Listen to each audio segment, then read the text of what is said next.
Sunday, folks. It's game day, and here we are, week 2, NFC West. How you doing, boys? Great. Yeah, we're doing good, doing good. Great first week. Great to have football back. Great to be finally talking properly about football rather than preseason and stuff. So, yeah, it was a good week for us. Obviously, I mean, tough game that we all expected against the Steelers didn't materialize. It was it was a nice, pleasant feeling from a 49er perspective to just be watching that with like, hey, game was done by halftime. It was an odd one. It's the 4th preseason game for you guys. It Yeah. really did. It looked like the Steelers were using that as their final preseason game. They didn't show up Yeah. at all.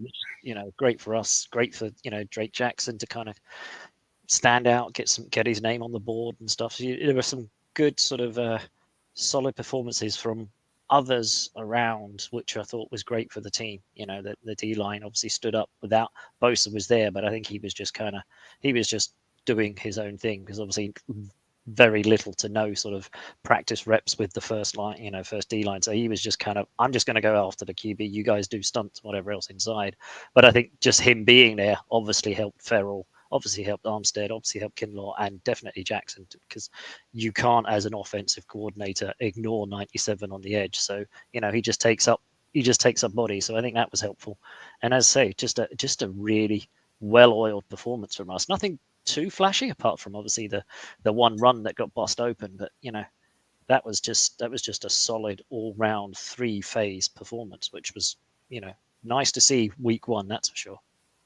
Yeah, it was funny. I didn't really get all the hype for the Steelers. I mean, they're a team that's coming on and they're gonna be good, but I feel like people saying they were going to be that team this year is kind of ahead of schedule. I was thinking they were going to be another year together and an off season. I think that's when they're going to truly be competitive against some of the better teams. Like, obviously they're going to beat up on bad teams, but it's against the better teams. I don't think they're quite there yet. Now I don't put a lot of stock in week 1 because starters don't really play all preseason. So most teams end up with week 1 as preseason game, sloppy type of football anyway. So, whether you getting your excuses in early there, before we get to you guys, huh? What's that? Getting the excuses in early before we get to you guys. Definitely not. Horribly. But plus, I mean, losing both your tackles in the game is not going to go well. But no, like week 1, if you watched around the league, like there were so many turnovers, weird drops. It was just ugly football week 1, and I think most of that on the fact that nobody plays in the preseason anymore. Yeah, it seems that way, doesn't it? You understand you don't risk your starters in the preseason because you don't want injuries and you don't want that. And we saw what happened to Aaron Rodgers and all that sort of stuff. So nobody wants that preseason. But again, to your point, Bo, if you have not played with for 3 or 4 weeks, you've had practice reps, but practice is practice and games are games, right? You come out there week 1, and you've got, I've forgotten how to throw to that guy. His route running is quicker, and all of those little things. And I think that was maybe Kadarius Toney is a prime example. Maybe his that was rustiness. That was a different thing. That was different. And there's our boy Sam back from IR. How you doing, man? Hey. I'm good. Are you? Yeah, we're good. Good to see you, man. It's been a while. I know, too long. Too long. Bo was just saying week 1 was an interesting one.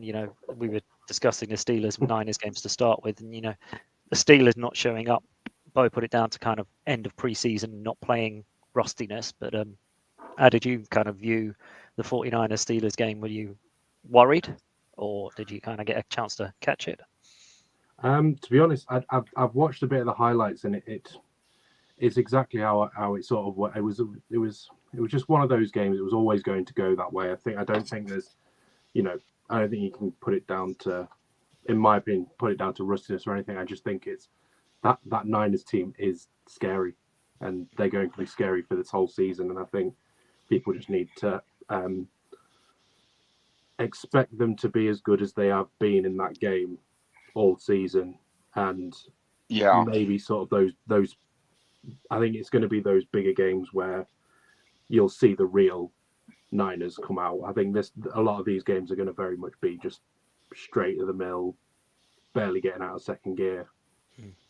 I think you both are right. In my humble opinion, I think that what we saw last week was kind of like that fourth preseason game, kind of sloppy football, guys just trying to get it together.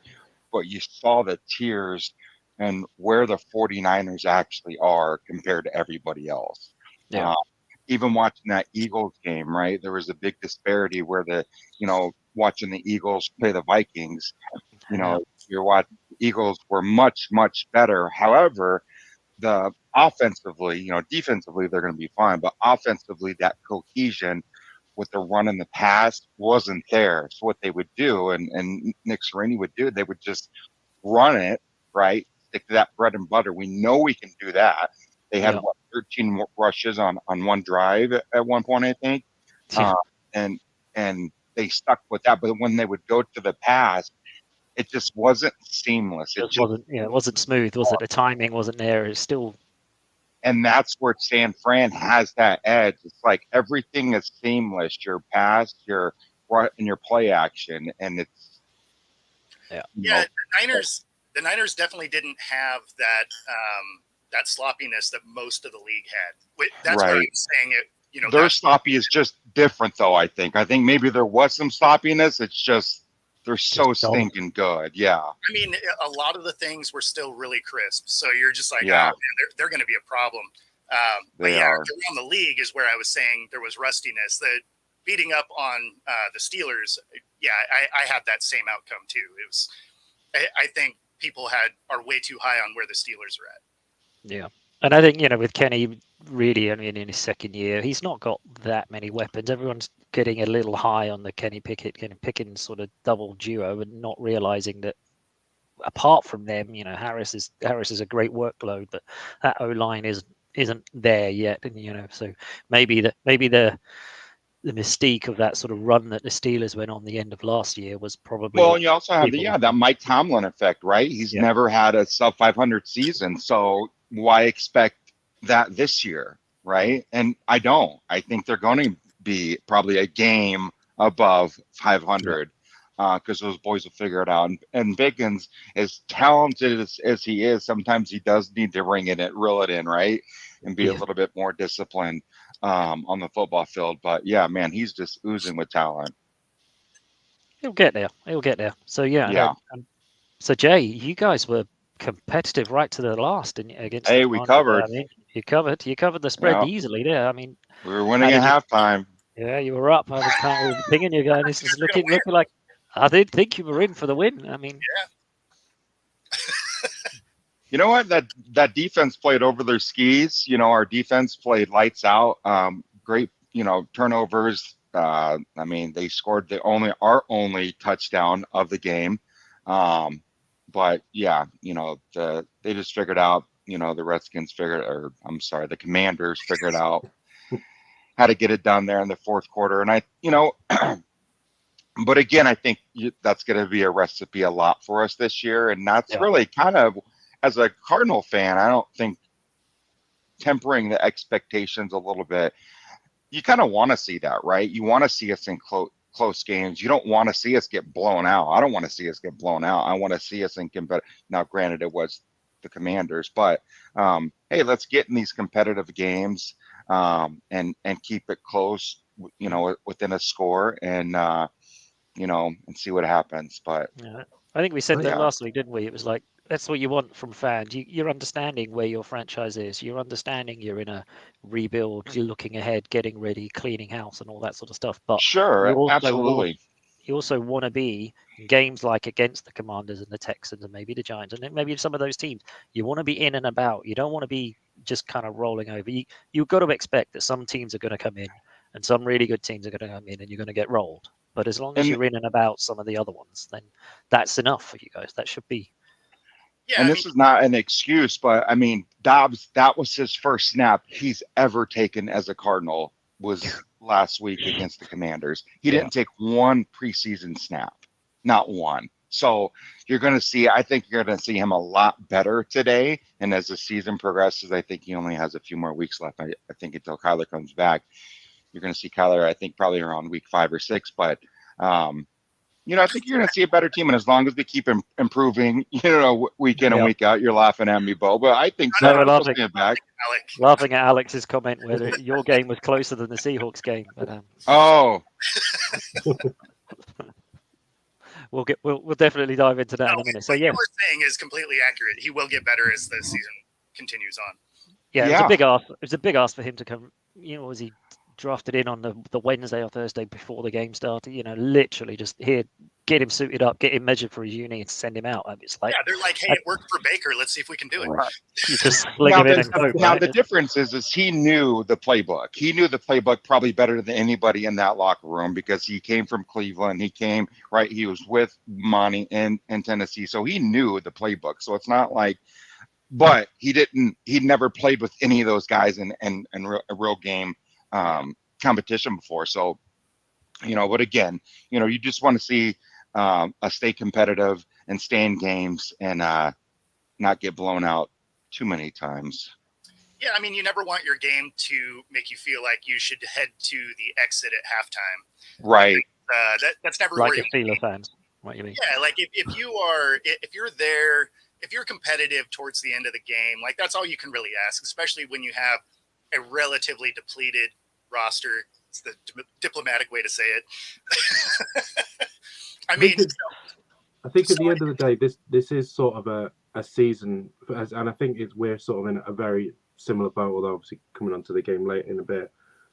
It's a case of finding out who is going to be in this roster for next year, who is going to be the players that are going to fight for their spots, and look, because you're already you're looking at who's going to be around and who's going to not be good enough, and for sure that's where you're at. And I think if you can have some of the players that maybe are on the fringes or are rookies who are potentially looking, actually these guys are pretty good, it may then change your decisions and how you then go about your draft. So I think it's certainly good to have players fighting for positions and proving their worth, but at the same time knowing that realistically it is going to be a poor season, but if you can make it a good poor season, then it makes it. And that's where the expectations got to be tempered as a fan, right? We've got to look at that fight, right, from our squad, and not necessarily the win-loss column or the win column, right? Because it's not necessarily going to be anything there, but the fight and what I see on the field is fight, and that's what Jonathan Gannon, the head coach, wants to see. He wants to see guys fighting. He wants killers, and so far so good. I mean, again, our defense is not that good. There's not too many big. Budda Baker is the only big name on that defense, and we played outstanding last week. Don't expect that week in and week out, but again, we played hard, we fought hard, and I thought we won at the point of attack. Dennis Gardeck is a guy that, he plays sparingly, and he had a great game last week, outside linebacker number 45 for us, and he needs to work on his dance moves, but again, the more snaps he gets, the fight. Right. Hopefully that improves. But yeah, I agree with Sam. We just want to see that fight and guys, and that'll get better. Yeah.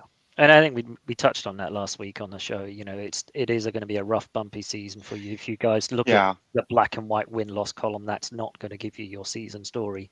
You want to see the fight. You want to be, covering the spread, as you say. If you're in it by 4 or 5 points against these teams, or your chance of kicking a winning field goal, that kind of stuff. As long as you're scrapping, as long as you're in and about, that's going to be, as you say, Sam, a good bad season. That's what you're going to be looking for. And I think we talked about that last week. And Alex there in the comments saying, that's how we found Warner. We were in poor seasons. We were scrapping around, and we unearthed the gem by kind of throwing him in the fire. And so it's that kind of stuff that you hope that the Cardinals find in this season. You start to knock off some rust. You find a young player who's hungry and fighting and battling, and maybe the stars for the future are coming through.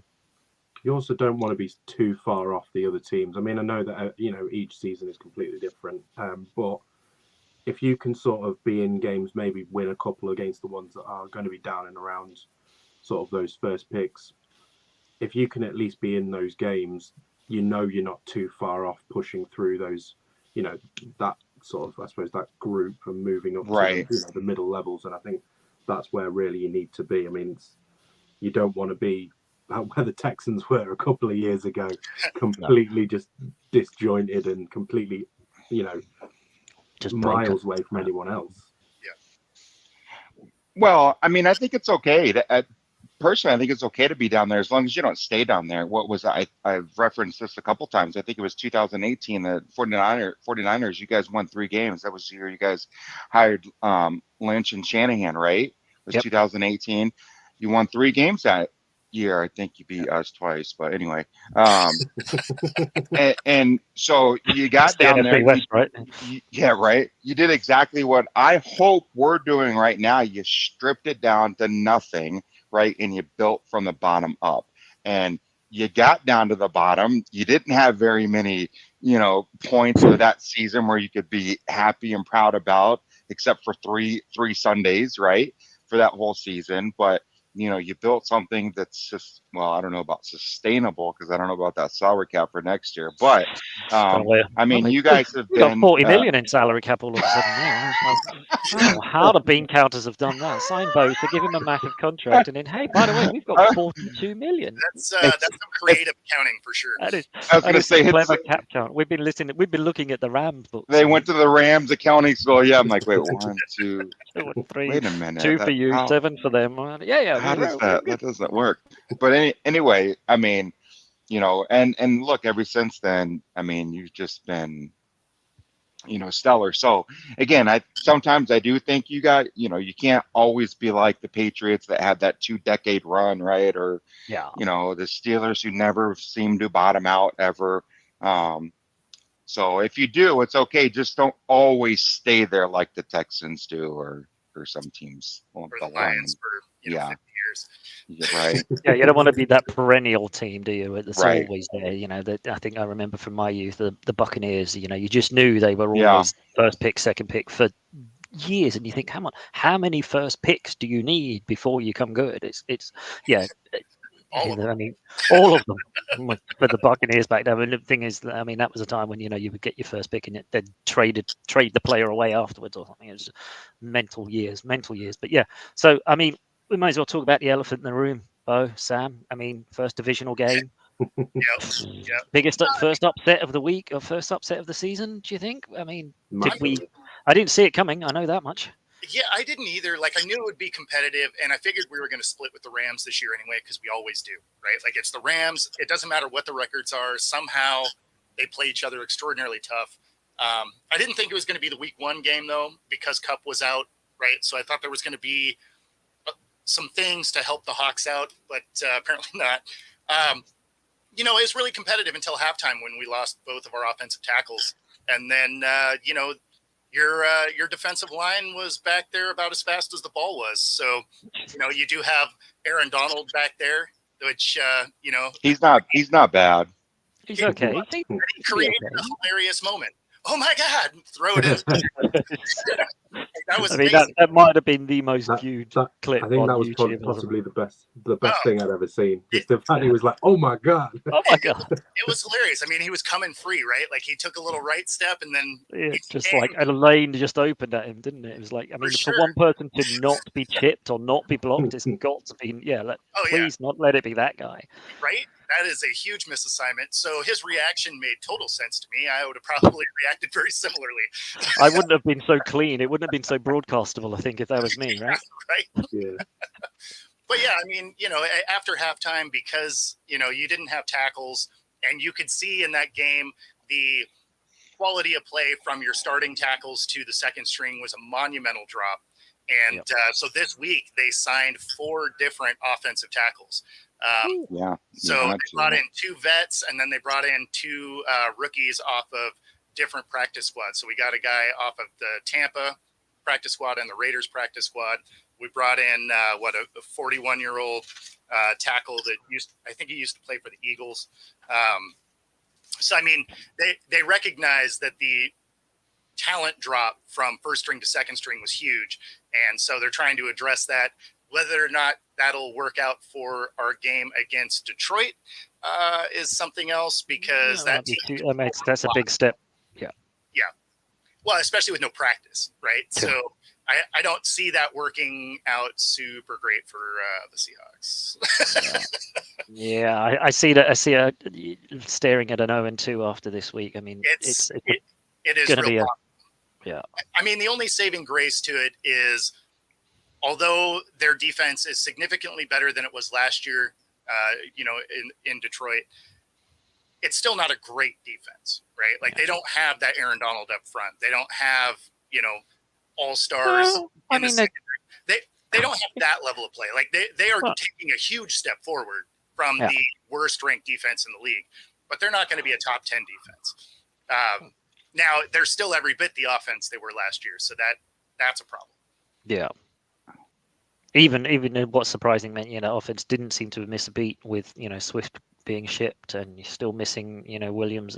They still firing on all cylinders, still putting up points and yards and stuff. So they've obviously got a game plan and are going to stick with it.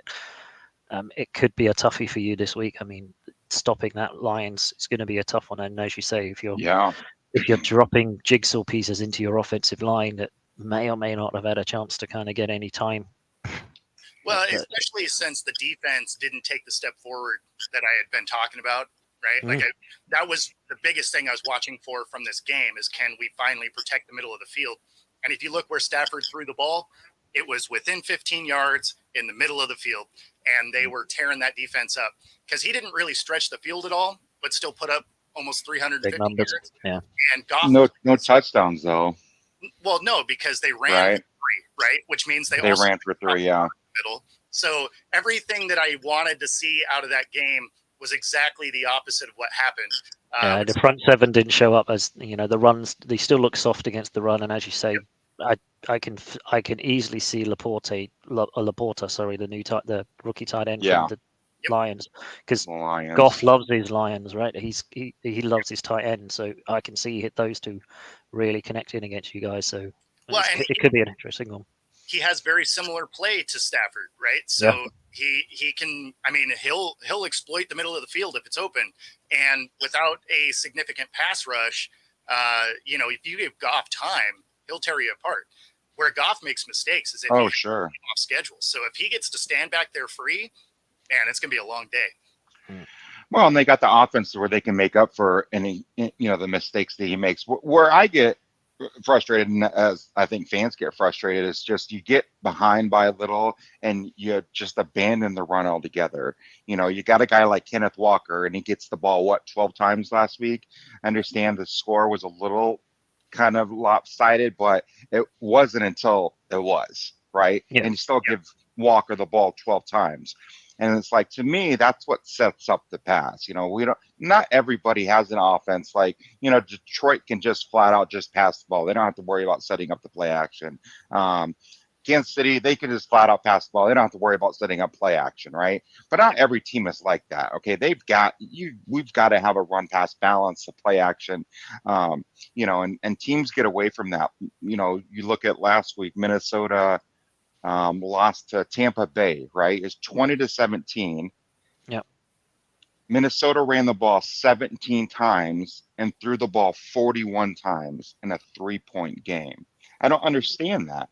Yeah, it sounds like a panic mode sets in, doesn't it? And I think how can you open up the field without freezing that front seven, right? I don't get it. Go in there, spread it out, and the guys go, right, we'll just play nickel and we'll just put loads of DBs all over the back of the the field. It's like, well, yeah, it's like defenses are going to win that 9 times out of 10. You can throw it loads of times, but you're putting up the risk factor. If you stick with a balance of get the run, freeze, is the only way to open up defenses. And as you say, Bo, your front seven. Yeah, they were a non-factor, and it's one thing that is troubling going into this particular week is the amount of injuries that we bring into this game. So we got He's got a whole list here. This is a worry, isn't it? It's bad. So Lucas is on IR, right? So our left tackle is just out. Cross is questionable. We have Mike Morris, a D end. He didn't practice all week with a shoulder.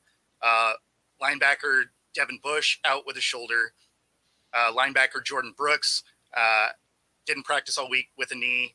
And then limited practice, we had linebacker Boyamafe. So basically, like our entire linebacking core is banged up already. Do you notice how Sam and I are not reacting? Yeah, no, I Because mean, that was our entire season last year. well, I mean, we had a lot of injuries last year too, but like this is crazy for week 1, right? Well, and it's in crippling positions. Like you said, you can't have both your tackles go out and expect to run, a competitive offense, right?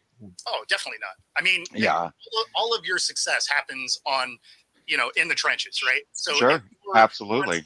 On defense, don't show up, and your offense is sitting on the bench. You're just like, man, this is going to be a long day. Yeah. I mean, all you got to do is look at the Rams last year. We had 15 different offensive line. Yep. Yeah. And you just kind of you can't. I mean, that's why Stafford went down injured. That's why we had to go through about 5 different quarterbacks until we could actually find one that could win. Yeah. You had a rotating door policy on your offensive line last year, didn't you? It was just like, yeah. Your only weeks that you had the same starting 5 was like week 1, week 2, and then the last 2 weeks, and everything through the middle was different dudes. spin the numbers and hope. Yeah. We only had one starting. Our right tackle started every game last year. That was it. Everybody else was just. So yeah, you're right. I mean, and if you don't have that depth, right, it hurts you. Not everybody's, and that's where I think that San Fran's, Trent Williams, that left tackle position, that gets, when you start losing tackles like that, it gets a little, great left tackles just aren't growing off trees, right? What was it? There's not enough of them until out the Rams got what? Whitworth? We had Whitworth. Yeah, we lost him. We ended up having. Was it Noteboom? I think came in and then he got injured. Noteboom was horrible. But I mean, you got Whitworth. You were kind of run of the mill, not too good, whatever. But then you got Whitworth, and all of a sudden you're winning rings, right? Yeah. And you're doing things, and then you don't have your left tackle anymore, and you're kind of back with the rest of the attack. But QB's on the floor more than he is anywhere else, and it is a key position. And as I said last week, absolutely, that's my worry for Trent Williams the is the best in the business. And it was slightly worrying the end of the game against the Steelers. He got banged up. He got a sort of rib, or he got winded or something. And it was like, oh God, cotton wool that guy. The game was done. Please take him out. We don't care that the second string energy tape. The drop off is quite noticeable. And I think we mentioned it last week, Jay. That's a noticeable. Our second string O line is a drop off. Your second string left tackle's played in 5 total games. Yeah, and it's a big step down. So yeah, it was definitely when he was kind of holding a rib or something. It was like, oh no, put him out. Sit him on the bench. But then I read somewhere, he made a quote just going, can you just give the Steelers a first down, because he was getting tired. He was just like, it was 3 and out punt, 3 interception. And I think for the first half the Steelers didn't even get a first down or something. So he was literally just like, give him a first down. I need a break. So I think that's when your offensive line knows that it's in a game, when they're hoping, just one first down, just for a little bit extra breathing time. That is one thing I'll give Gino credit for in that game, is he didn't throw a pick, and he only got sacked twice despite not having tackles. So he got the ball out really quick. Yeah, I will give him a ton of credit for that, because he was safe with it, sure, and had to throw it away a lot. Yeah. So at least obviously, I'm just searching for anything positive out of that game. That's a great positive, and that's the best trait you could want your quarterback to have, right? Is that decision making, right? And he made some great decisions. He didn't really have a lot to work with, and no turnovers, got the ball out of his hands quickly, and did the best with what he had. Yeah. So, Sam, how are you feeling after unearthing, obviously, your new rookie receiver? Well, I mean, when the season started, I mean, I was watching Puka in the off season and in practice and that, and he looked really good. And I said to quite a few people that Puka will take that third wide receiver spot. He'll take it. Yeah. And obviously, Cook going down and getting injured, and get placed on IR, kind of meant, well, who else have we got? So he's ended up becoming, I think he was for 119 yards tied with Tutu Atwell. Yeah. for 119 yards both each. And I mean, it's like he looks just like Cup 2.0. The way he runs, he's not fast, he's not quick, but his movement is just really good. I mean, I know he's not Cup level, but he is good. He gets separation and he gets open, my right? fantasy football draft. So I mean, I'd stashed him in a few deep drafts, a few deep down ones. I got hold of him, but yeah, I for you, what you say, a lot of noises coming out of preseason was he had that Cup-esque sort of movement and that ability to, separate, get open, catch balls really well, even though without the blistering speed. So yeah, I did pick him up in a couple of sort of dynasties and whatever else because it sounded like one for the future, but seems like he's been, as you say, thrust in now already. I do worry about his injury record. He did go through college, picking up quite a few injuries, and I know he was questionable coming into this week. I think he was limited practice most weeks. Kind of a rib or something. I think he is going to play, and he should be fine. I think should be fine to play, but I don't think he's going to have the game that he did. He's not going to have the same game, and I think week one was just again trying to sort of temper those expectations. That week one was I don't want to say we got lucky. We played really well, and we're always going to be 1-1 with the Seahawks. I did expect us to lose first week, but win later in the season. So it's probably going to be the other way around now. But I think back down to reality this week. Fully expecting a loss as part of our 2 games a year loss that we always have to the Niners.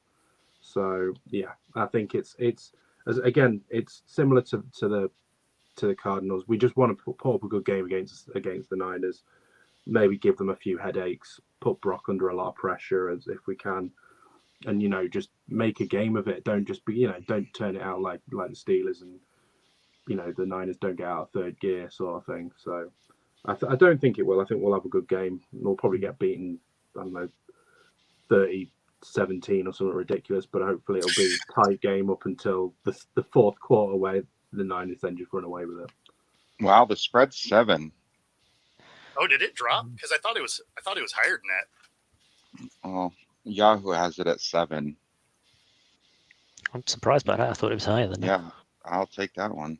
Yeah, I can see the Rams covering that spread because it's a divisional game. It's always slightly tight, and as Alex says, having LaFleur back there with McVay, that could be helpful for the coaching and whatever else. And I don't see the Rams winning, but I don't see us completely steamrolling unless injuries happen and whatever else. And as we said last week, the Rams aren't blessed at QB, and Stafford, and who have you got at QB now? Because Bennett's now been released, right? Brett Rippon's our backup now. We signed him back up off the practice squad. Stetson's still hurt. He's not. Well, he's not. He's been released. It's drinking related. I'm hearing. Or it's behavioural related. He's not. He's not.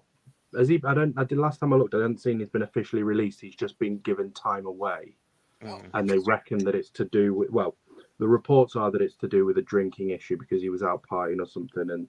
But apparently, I mean, McVay's come out and basically said he's having time away from the team to get himself sorted, and it's bigger than football. So there's obviously some issue there. I think there was a college issue as well around that. So I think he's going to get some support, and hopefully, he'll come back better. But if he goes down, it's Brett Rippon, which I mean he did okay for the Broncos, but he's not exactly But as we say, first level, second level, there's a drop off in any position. So it's and against our front four, the last thing you want is not to be at the races. Yeah, I mean to be fair, we had our rookie left guard in Stephen Avila, who looked really good against the Seahawks. I think he stood up well. If he can keep up with that, I mean he may hopefully be a difference maker maybe, but we'll see. It's the Niners. I don't expect. Yeah, no offense to Bo, but there's a big difference between the Seahawks front seven and the Niners front seven. Yeah. Oh, without a doubt. So I don't see that game particularly being close. I would take the Niners -7 all day long. Yeah. I just That think, one did get closer because it was -8 when we did our picks. I just think they're playing really, really good right now, and that's scary. But When you look but at our again, defense, I mean, apart from Aaron Donald and Ernest Jones, who else is there really? I mean, the rest of it is all rookies or 1 years. There's no one really there who's going to step up and do big things. I mean, I really like Ernest Jones, but again, he's still learning the game. I like Byron Young. He's a rookie. He's not going to be amazing at set this the world level. alight this year. Yeah.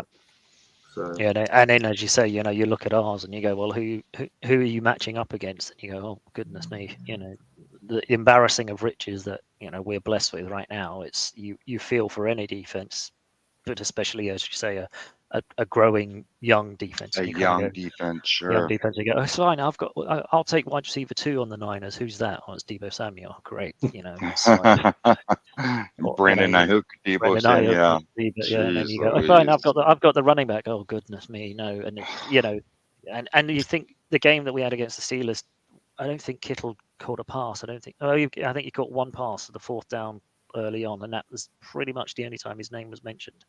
And Deebo was quiet as well. So if we can roll a team like the Steelers without fire, as you say, second, third gear, then we're going to mix it around. So fantasy-wise, it's horrible because you never know which player is going to go off. But for opposing defensive coordinators, it's I feel for them. I do. When people talk about Kittle, and yeah, right. About his receiving prowess, right? How good he is as a receiving tight end. I don't see Kittle as a great receiving tight end. I see him as a 6th offensive lineman. He is such a great blocking tight end. He loves it as well. He loves getting in there as well. Yes, he absolutely loves it. And it's scary. I mean, the guy's not afraid of anybody, anywhere, anytime. And he's just a tremendous blocker. And like you said, he showed up in the 4th quarter with his first catch. I bet he was happier than a pig, and just rolling in the mud all day long. Yep, he does not care, that guy. And just to see your front line, which that's I don't think you have the best front line in the world, but you have enough guys up there that are willing to do it. And you got that zone blocking scheme with the guy like CMC that's like can plant and go, pick a hole and go, and he's gone. So and I think that's what's interesting, seeing that and watching that, is a little bit more patience from CMC as I saw in the first game, because he joined us mid-season and was just kind of like hitting the first thing and going, and now he seems to have got that, as you say, the blocking scheme and the run scheme that Carl's got. Give it a beat. Take a stutter step and wait for that. Oh, there's the hole. It wasn't there just a second ago because Williams has swept round and we've done this, that, and the other, and Kittle's then suddenly appeared and pancaked someone. Then this gaping hole appears. I think that's going to be what's interesting. If that patience in the running game, rather than, as you say, oh, there's the whole run, hit it full on, give it a half beat, then it could be dangerous. And things as well. I mean, Shanahan's already come out and said that he's not going to pound McCaffrey into the ground. He's going to give him time to not be as fully, I suppose, not to be overused as he was in not the workhorse Carolina. Carolina did. I mean, even when you've got, I mean, I know we talk about drop-offs and second positions, but I mean, Elijah Mitchell is a fantastic backup running back to have to take over from McCaffrey when he's not when they want to take him out of the game.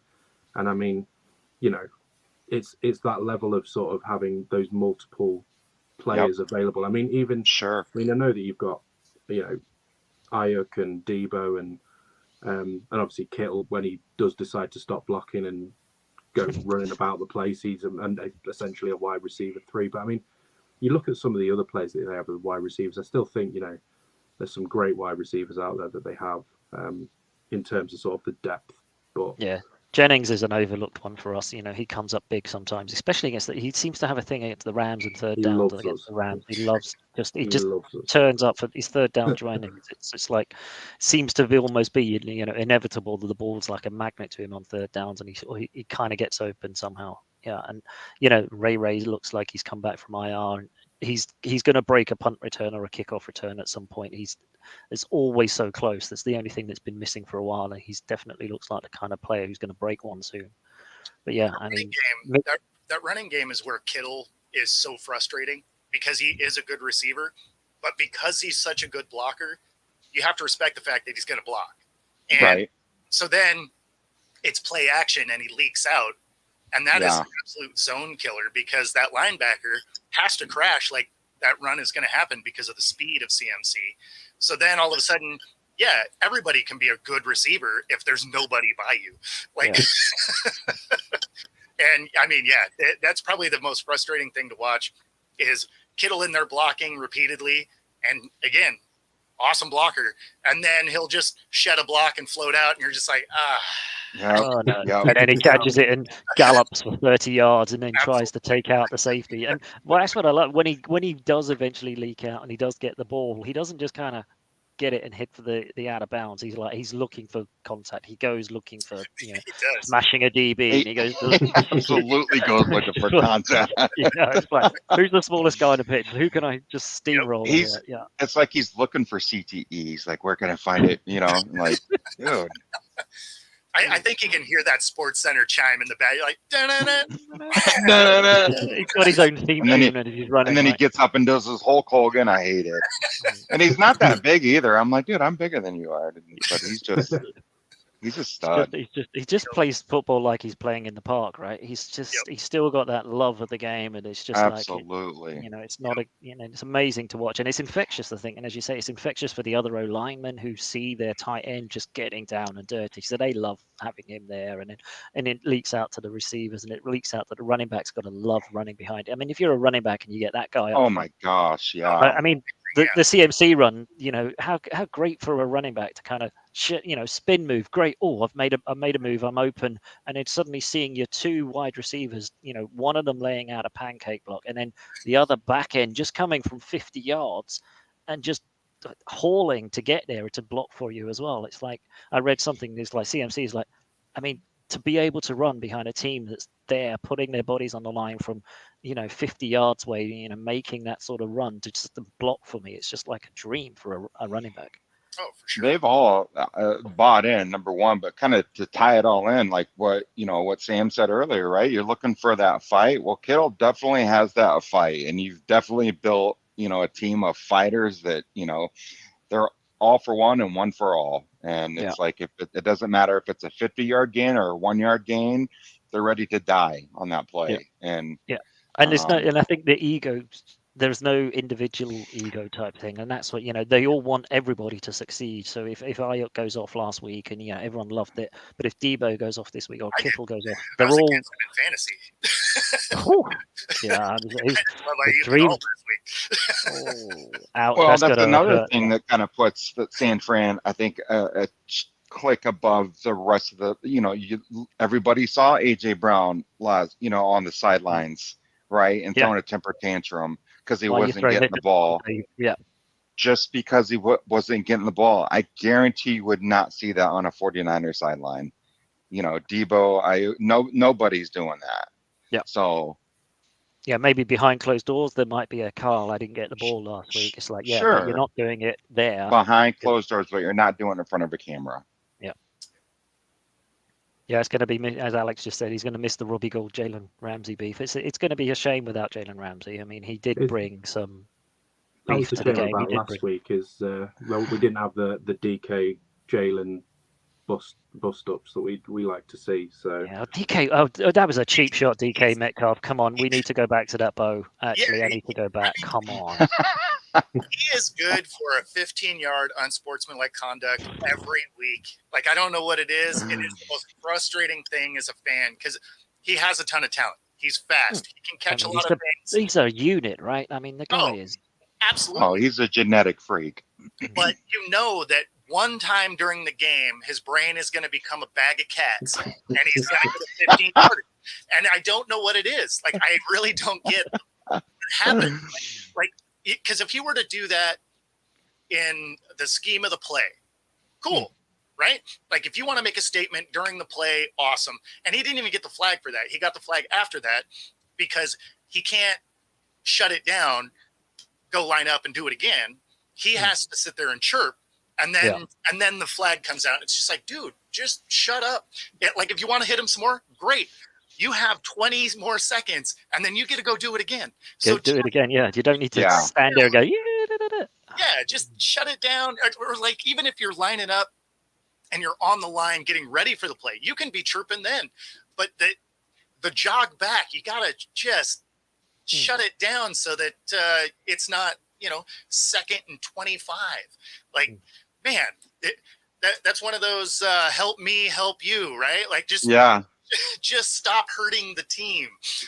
Especially as you say, he got away with it. The cheap shot, he got away, didn't get flagged. Just take the win if you like, if that's what you were looking for. Right? Yeah. So technically it was within the play. It's played 40 yards away.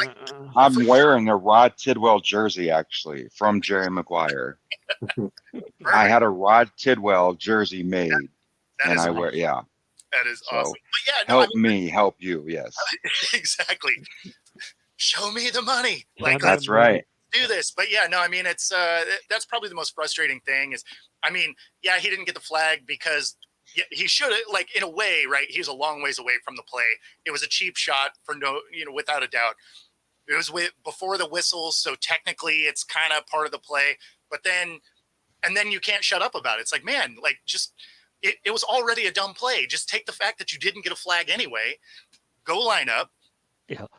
Unless he was feeling, maybe he felt guilty that it was such a cheap shot and a dumb play. He was like, I can't get I shouldn't be led away with that. So that's why he maybe highlighted the extra. He was trying to talk about it. Like, did you see that? I don't think there's any player that has that level of morality. No. I was really giving him a lot of credit that he's maybe not due. But yeah, you're right. He's one of those players that just frustrates the living bejesus out of you watching, because he's good for it every game, right? Just about. Like, it's really crazy, and it clearly is something that can't be coached out of him. And I think that's the worst part about it, because it's not like the Hawks have a bad coaching staff or a bad at player development, right? So this is clearly something that is hardwired in there that he just can't get away from. And I think he's going to have to eventually mature and get it out of his system. I don't think it's something that coaches. It's got to come from him. Yeah. Especially now. He's now one of the he's one of the more veteran players in this team now. He's essentially at the point where he's got to be one of the leaders. Exactly. That's the thing is, it'd be one thing if he was a first or second year player, but like he's a few years in now. Like, you gotta have some of those things getting out of your system, because it's not like rookies are now watching him, right? JSN is going to be looking at him and going, how do I be a receiver in the NFL? And if that's the kind of thing he starts to pick up on, it. I'm allowed to pop off at the mouth. Yeah. I'm allowed to do cheap shot. I'm allowed to do. I'm hoping he patterns himself after Lockett. Yeah. Instead of, you got to hope he leans that way, right? Yeah. Just from a sheer physical sort of. That's kind of what I'm thinking, right? Like, follow the Lockett, Doug Baldwin type thing.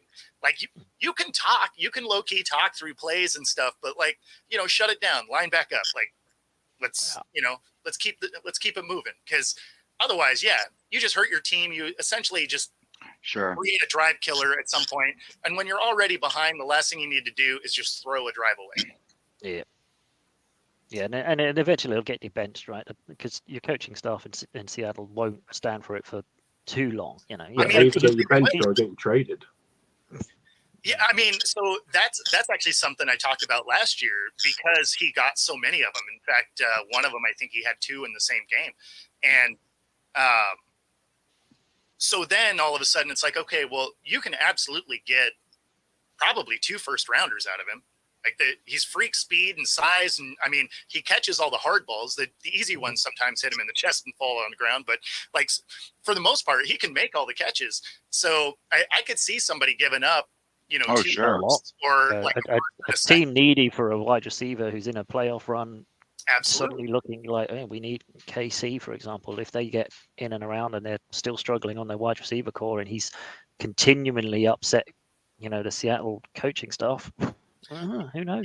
Yeah, I could see him doing something like that, especially if the draft is deep, where Mr. U, what's up, buddy? Mr. U, how's it going?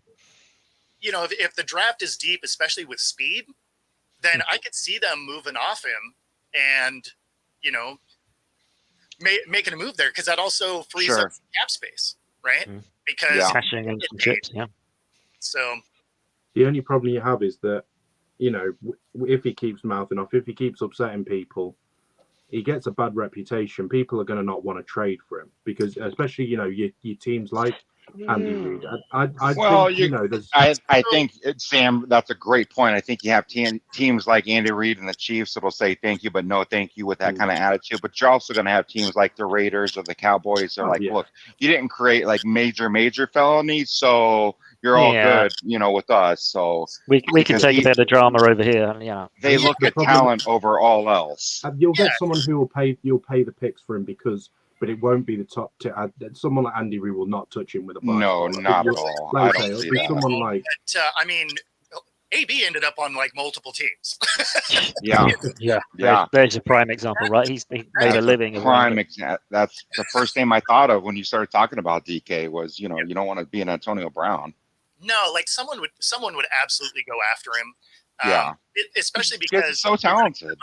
Well, and this is his first stop, so it's not like he's bounced around the league. He was drafted by the Hawks. And the one thing that's funny is when there's a head case and they've only been in one spot, it's like, an ex-girlfriend. I can change him. Like the next team is like, oh, he'll be better in our system. I don't know. Under our scheme, they must have been doing something wrong in Seattle to give him. Sounds like something that Peyton would want to do. I mean, I can change him. Right? Like, he might. I mean, so I could see a team going after him for sure. Now, had he bounced around the league, that might be different. But it happened with Diggs too, right? Like he's back to kind of doing what got him out of Minnesota. But the Bills were like, change him. And for a couple of years, he did kind of settle in. So. But now he's back to where he was. And I think DK would have a similar effect if he went somewhere else. He might have a year of less calls, and then it'd probably come back just because I think it's just sort of a mentality thing that he just can't really shut down.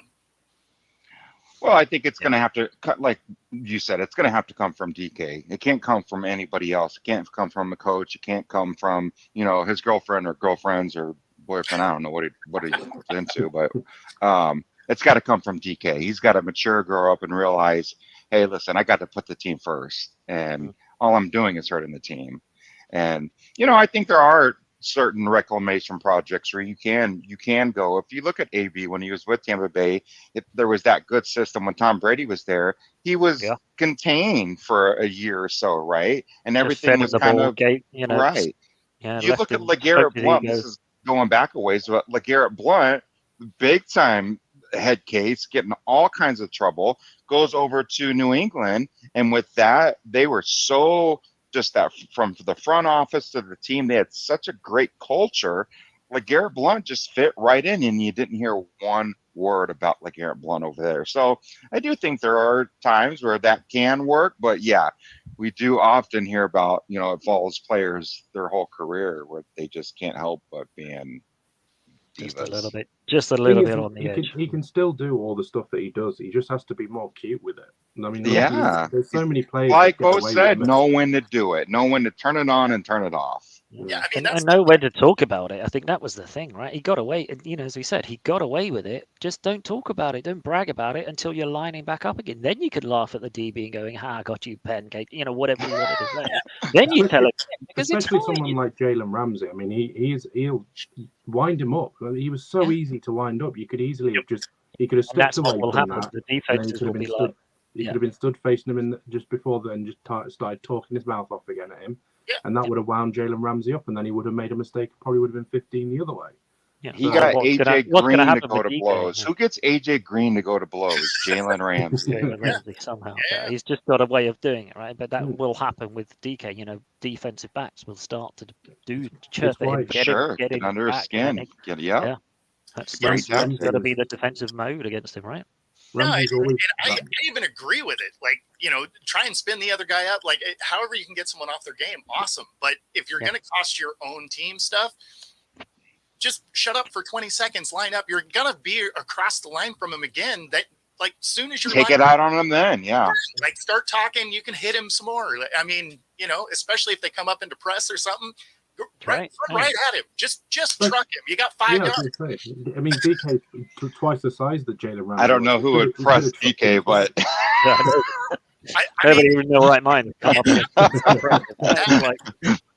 usually it's a zone coverage, but it does happen. Yeah. I want to play a soft man on you. Definitely. Right, so boys, quickly then, let's have your predictions for this week. Who have you got? So, Jay, do you think you're turning the Giants? Do you think you've got a chance? I think the Giants are winning. However, I think we cover that spread of 5.5. Well, you know what, and that does go against what I said on Bo's show earlier. But you know what, we don't have too many winnable games on this schedule, and this is definitely a winnable game. I felt like last week was a winnable game as well. We did cover that spread, but hey, listen, if all things go right and Josh Dobbs does make another big jump in that offense, and we can kind of get back or get on schedule. I like our chances. I really like our odds. And like Sam said, if we can get into the fourth quarter or you guys all said, get in the fourth quarter and be within a score, hey, anything can happen. It's the NFL. But Giants team have got to be, they're probably looking at shadows as well, right? So if you're in and about there and giving them some grief, then they could easily, get spooked because they are. They've absolutely. got they're beatable. Absolutely. They're on the road. They don't really have much receiving. I mean, they have Saquon Barkley, but that's it. So, in meetings all week long, all we talked about was Saquon Barkley. And so, but like I said, that stat, Daniel Jones in his career after a loss is 7-1-1 with all kinds of stats that are disgusting. So, I like the Giants will probably win in a close one, but we'll cover.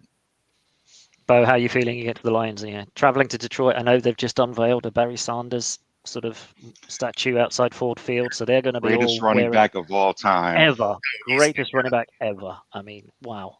Yeah. So unfortunately, I think my Hawks are looking at 0-2, just because they don't have an answer at tackle, and no team wins without an offensive line.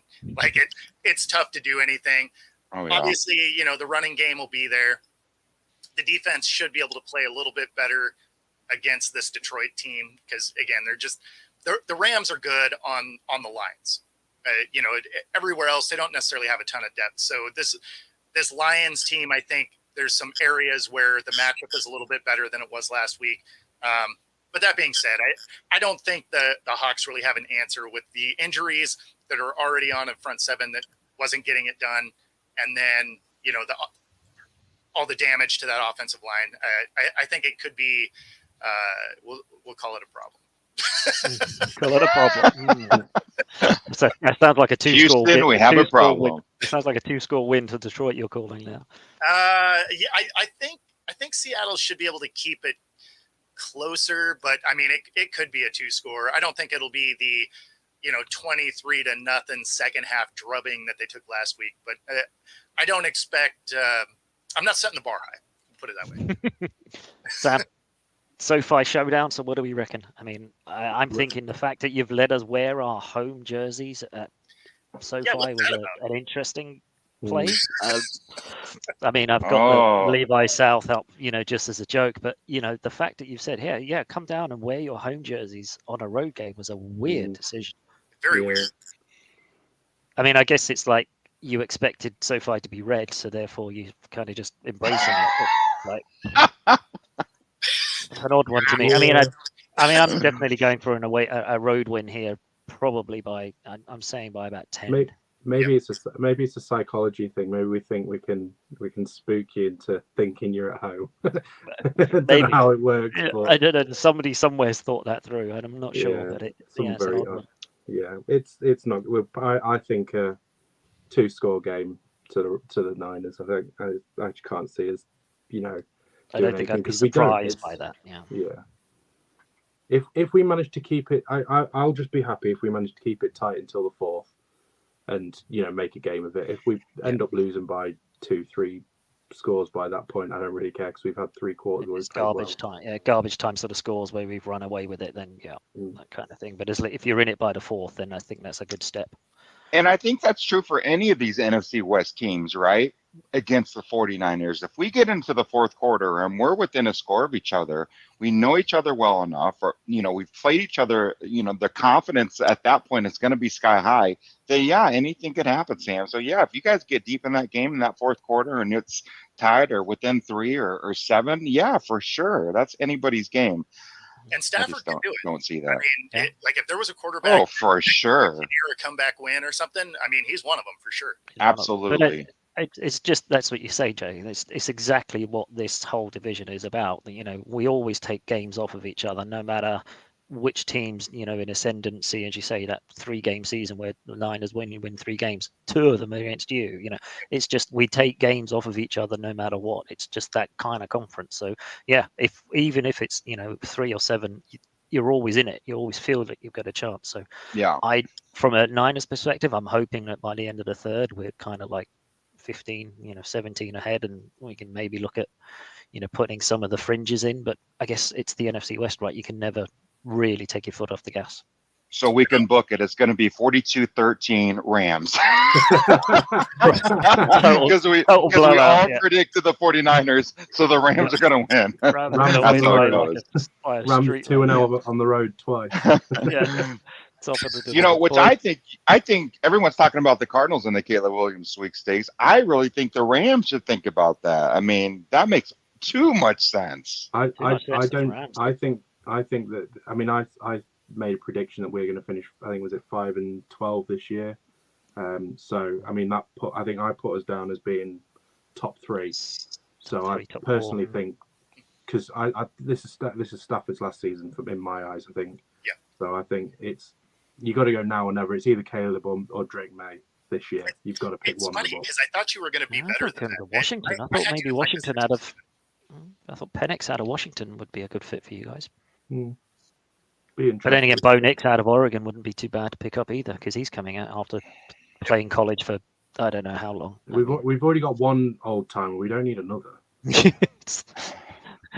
You're picking guys out of college who are older than most NFL quarterbacks. Yeah. Mina Kimes from ESPN, she picked the Rams to finish second in this division, and I'm like, man, what are they saying something I'm just not saying? Because I thought it was going to be, unlike most years where it's pretty tough, tight race, I thought it was going to be clear cut this year.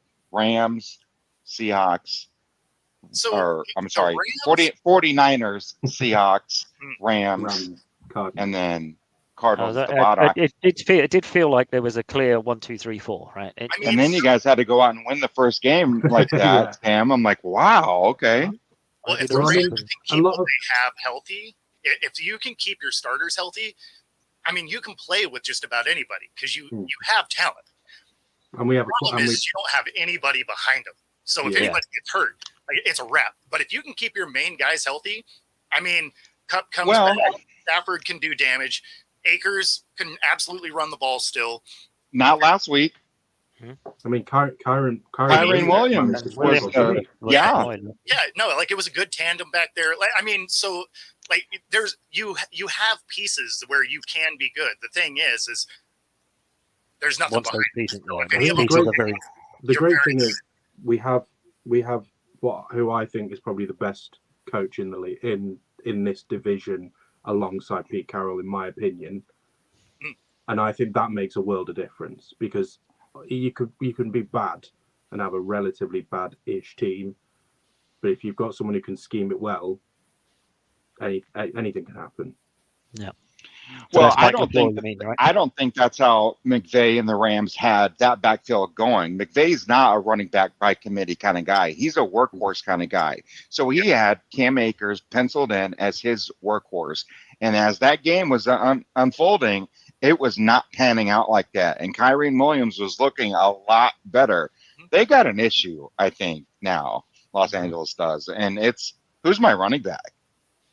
Everybody going in thought it was going to be Cam Akers, and I still think it's going to be at the end of the day. But I don't necessarily think there's a lot of talent on that roster. I think there's potential. I think there's young guys, and that's why I think you should get a guy like Caleb Williams and build. I mean, You know, if you because look, you're right with a coach like Sean McVay with Caleb Williams. Oh my gosh. Be I think tasty. the thing is with the running back situation is we had this last year where Cam Akers was practically out the door. Yeah. And then he came back, and I think was it 2 or 3 games he ran for over 100 yards, and it's like Just towards the end of the season, everyone was like, Yeah. "Oh, The he is last the man." 6 games of the season, he was the man. yeah. So He was it's incredible. I honestly think that Cam Akers is very much it's like he needs about 10 reps to just build up some steam, and then all of a sudden he's just a completely different player. And I think that's probably what we're going to see is if he doesn't do well in those first 10 reps, he's gone, and they'll bring in someone like Kyron Williams to back him up, or Zach Evans if he ever features, to back them up. So Rather than just keep feeding him, and eventually he will come good. Right. we know what's going to happen in this game. Cam Akers is going to have a shocker, and he always does against the Niners. But the thing is, you might not, as Jason said at the beginning, you might have to abandon the run game quite early and just go to the air, and therefore, this could be a moot point, because your run game might not be in any existence because you're going to have to go chasing. Yeah. True. Anyway, boys, another hour has flown by. It's already gone. So it's time to go get ready for the football because it's starting soon. Yes, do I it. love this Sunday. This Sunday hour is amazing. I love talking with you guys. Absolutely. NFC West just flies by. Appreciate your time, boys. Go and enjoy your Sundaying and go football, go Niners. That's right. See you guys. Take it Easy. easy.